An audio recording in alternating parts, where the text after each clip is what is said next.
My next question is, Islam allows marriages, a husband to marry more than one wife, 4 wives. Is it compulsory to take the permission from the wife before marrying that second one? Because a lot of Muslim girls have told me that, they have to take permission from the first wife, so our interests are taken care of. I hope you don't intend to become Muslim and marry more than one wife, huh? No, I don't.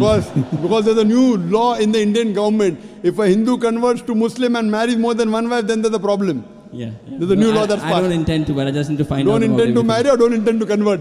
I won't answer that now.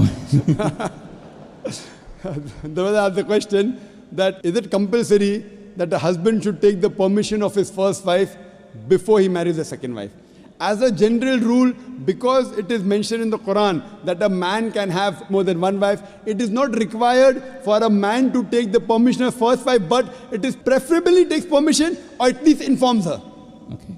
As far as permission, certain conditions become compulsory. During a nikah, during a marital contract, a man or a woman, before they get married, they can put any conditions which are permitted. If the woman puts the condition in the nikah nama that my husband will not take a second wife as long as I live, because marrying more than one wife is optional. So if she puts the condition, then it becomes compulsory for the husband to take the permission of the wife, otherwise he cannot marry.